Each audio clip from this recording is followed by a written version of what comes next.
Assalamualaikum warahmatullahi wabarakatuh. Alhamdulillah pada kesempatan kali ini kami dari kelompok 5 berkesempatan untuk menerangkan materi di mata pelajaran IPA yaitu sistem tata surya.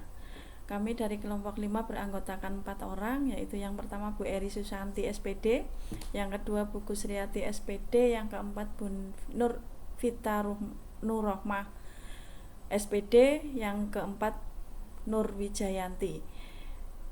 Untuk materi, kami kebetulan diberi materi tentang tata surya, maka dari itu ini merupakan materi dari kelas 7 semester genap. Nanti akan disampaikan semuanya 1 KD untuk materi tata surya sampai dengan selesai. Selanjutnya, sebelumnya karena kita masuk di sistem tata surya, saya akan menjelaskan tentang apa itu yang namanya sistem tata surya. Sistem tata surya itu adalah susunan benda-benda langit yang berputar mengelilingi matahari sebagai pusatnya. Benda-benda langit tersebut terdiri dari 8 planet dengan orbit berbentuk elips, satelit alami, komet, asteroid, dan meteoroid. Planet-planet tersebut senantiasa bergerak memutari matahari dikarenakan adanya pengaruh dari gaya gravitasi bumi. Kemudian di dalam tata surya itu ada yang namanya anggota tata surya. Anggota tata surya itu terdiri dari yang pertama ada matahari, yang kedua planet, yang ketiga komet, yang keempat meteorit, dan yang kelima asteroid. Kemudian yang pertama untuk anggota tata surya itu matahari. Matahari merupakan pusat tata surya, di mana matahari itu berbentuk seperti bola raksasa yang mempunyai permukaan padat karena dibentuk oleh medan magnet dan perpaduan aneka macam gas, dan gas yang paling mendominasi itu di dalam matahari adalah gas hidrogen. Di sini disajikan tentang bagian-bagian matahari, di mana bagian-bagian matahari itu ada 9 bagian. Bagian yang pertama ini namanya inti matahari. Kemudian yang kedua itu zona radiasi, yang ketiga zona konvektif, yang keempat fotosfer, yang kelima kromosfer, nomor 6 korona, nomor 7 noda matahari, nomor 8 granulasi fotosfer. Kemudian yang terakhir dari bagian matahari itu prominensa.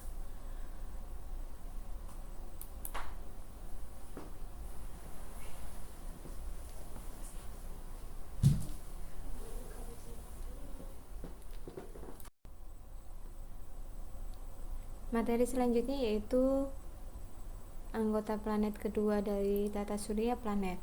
Planet merupakan benda langit yang tidak memancarkan cahayanya sendiri, tetapi hanya merefleksikan cahaya matahari.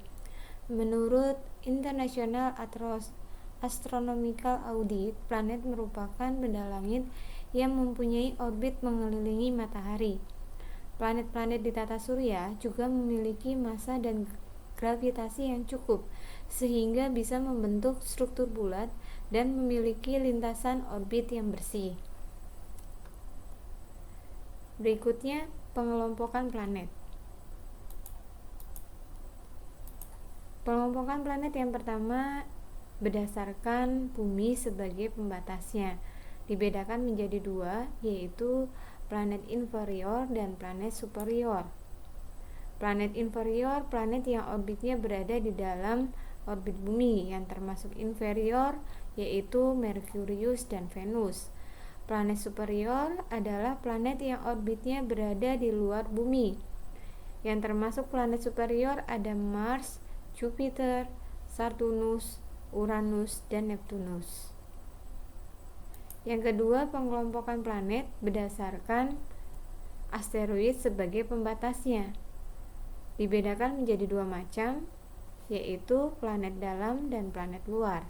Planet dalam, planet yang orbitnya di dalam peredaran asteroid, meliputi Merkurius, Venus, Bumi, dan Mars. Planet luar adalah planet yang garis edarnya berada di luar garis edar asteroid, meliputi Jupiter, Saturnus, Uranus, dan Neptunus. Pengelompokan planet yang ketiga yaitu berdasarkan ukuran dan komposisi penyusunnya. Planet dibedakan menjadi dua macam. Yang pertama, planet terestrial, yaitu planet yang memiliki ukuran dan komposisi yang hampir sama seperti Bumi. Yang termasuk planet terestrial adalah Merkurius, Venus, Bumi, dan Mars. Yang kedua, planet Jovian, yaitu planet yang memiliki ukuran sangat besar dan komposisi penyusunnya hampir sama dengan planet Jupiter. Yang termasuk planet Jovian, Jupiter, Saturnus, Uranus, dan Neptunus. Anggota tata surya yang ketiga yaitu komet. Komet mengedari matahari dengan lintasan yang berbentuk elips dengan eksentrisitas relatif besar atau sangat lonjong. Apabila mengorbit dekat matahari, komet akan memiliki kecepatan yang tinggi, semakin jauh semakin lambat. Anggota tata surya yang berikutnya adalah meteorit. Meteor adalah benda langit yang bergerak cepat dan memiliki lintasan yang tidak teratur. Jika kalian pernah mendengar istilah bintang jatuh, itu merupakan sebuah meteor yang bisa dilihat oleh manusia. Peristiwa sebenarnya yang terjadi saat melihat bintang jatuh adalah meteor yang bergerak bebas di tata surya, yang tertarik oleh gaya gravitasi bumi. Meteor yang sampai di permukaan bumi itu disebut sebagai meteorit. Yang berikutnya, anggota tata surya yang berikutnya asteroid. Asteroid merupakan kumpulan benda-benda langit yang jumlahnya ada jutaan yang menggerombol membentuk sebuah sabuk raksasa. Gerombolan asteroid yang membentuk sebuah sabuk berada di antara planet Mars dan planet Jupiter. Berikutnya adalah hukum Kepler. Hukum Kepler ini dikemukakan oleh seorang ilmuwan yang bernama Johannes Kepler. Hukum Kepler ini terdiri dari 3 hukum, yaitu hukum 1 Kepler yang berisi tentang bahwa planet itu bergerak mengitari matahari dengan lintasan elips dan matahari merupakan salah satu titik fokusnya. Kemudian hukum kedua Kepler yang menjelaskan bahwa luas daerah yang dibuat oleh sapuan jari-jari planet selalu tetap dalam selang waktu yang sama. Dan yang ketiga adalah jari-jari orbit planet dipangkatkan 3 akan berbanding lurus dengan periode revolusi planet dipangkatkan 2.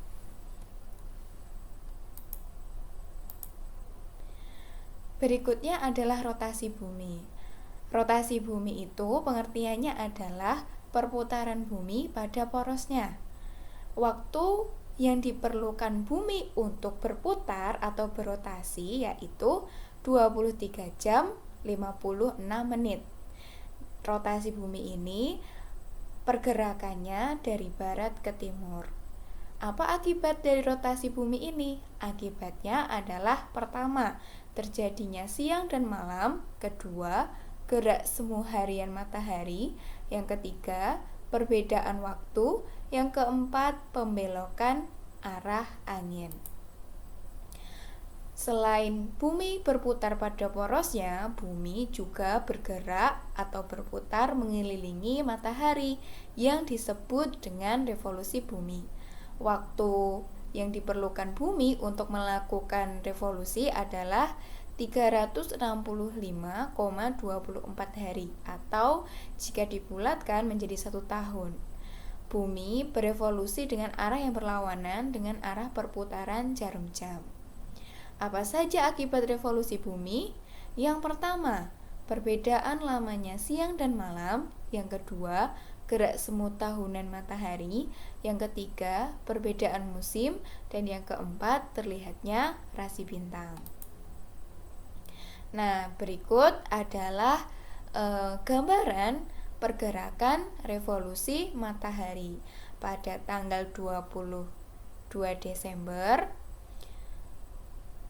Akibat dari revolusi matahari adalah terjadinya awal musim dingin. Kemudian pada tanggal 21 Maret terjadinya awal musim semi. Kemudian ketika matahari pada tanggal 21 Juni terjadi awal musim panas. Dan pada tanggal 23 September mengalami awal musim gugur. Berikutnya adalah fase bulan atau gerakan bulan yang akan mengakibatkan terjadinya fase bulan. Yang pertama, ketika awal bulan, maka akan terjadi atau yang kita lihat dari bumi adalah bulan baru atau bulan mati. Kemudian bulan sabit awal yang terlihat hanyalah 1/4 bulan. Kemudian separuh bulan atau kuartil awal. Kemudian bulan 3/4 atau bulan cembung. Kemudian bulan purnama. Kemudian bulan 3/4 kembali lagi ke bulan cembung. Kemudian kuartil akhir yang bentuknya itu seperti bulan separuh. Kemudian bulan sabit atau sabit akhir. Sabit akhir ini bentuknya sabit, di mana ukuran yang bisa kita lihat hanyalah 1/4-nya, dan kembali lagi berputar menjadi bulan baru.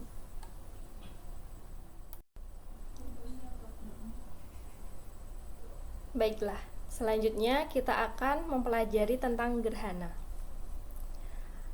Ada yang tahu gerhana? Gerhana terjadi ketika posisi bulan dan bumi menghalangi sinar matahari, sehingga bumi ataupun bulan itu tidak mendapatkan sinar matahari. Gerhana itu juga merupakan akibat dari pergerakan bulan. Ada 2 jenis gerhana. Yang pertama ada gerhana matahari, yang kedua ada gerhana bulan.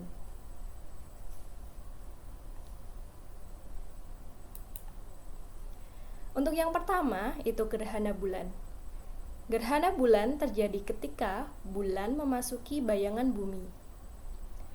Gerhana bulan terjadi apabila bumi berada di antara matahari dan bulan. Gerhana bulan terjadi saat bulan purnama. Pada waktu seluruh bagian bulan masuk dalam daerah umbra bumi, maka akan terjadi gerhana bulan total. Nah, proses bulan berada pada penumbra dapat mencapai 6 jam. Sedangkan proses bulan saat berada pada umbra sekitar 40 menit. Nah, berikut ini ada gambar proses terjadinya gerhana bulan, di mana posisi bumi itu berada di antara matahari dan bulan. Selanjutnya, kita mempelajari tentang gerhana matahari. Gerhana matahari terjadi ketika bayangan bulan bergerak menutupi permukaan bumi dan ketiganya terletak dalam satu garis.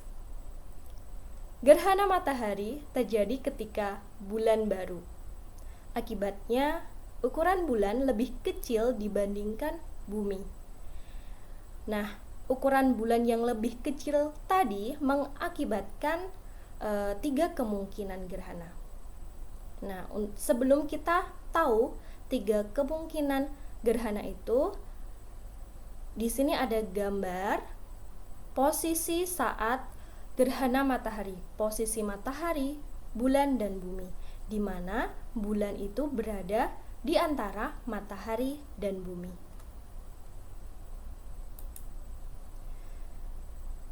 Untuk 3 macam gerhana matahari, ada yang pertama gerhana matahari cincin.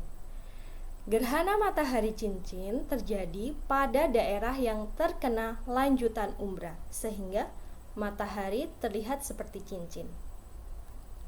Seperti pada gambar di bawah ini.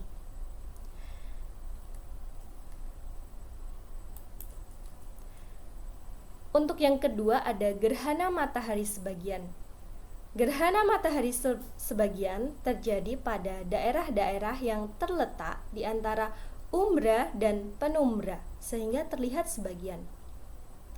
Seperti pada gambar di bawah ini, di mana daerah-daerah itu terletak di antara umbra dan penumbra. Dan terakhir, gerhana matahari total. Gerhana matahari total terjadi pada daerah-daerah yang berada di bayangan inti atau umbra, sehingga cahaya matahari tidak tampak sama sekali. Gerhana matahari total terjadi selama 6 menit.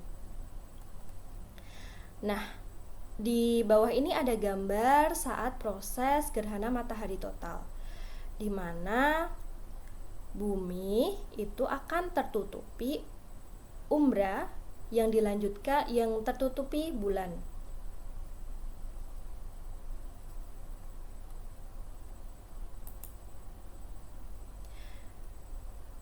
Baik, demikian materi tata surya yang dapat kami sampaikan. Semoga dapat bermanfaat. Terima kasih. Wassalamualaikum warahmatullahi wabarakatuh.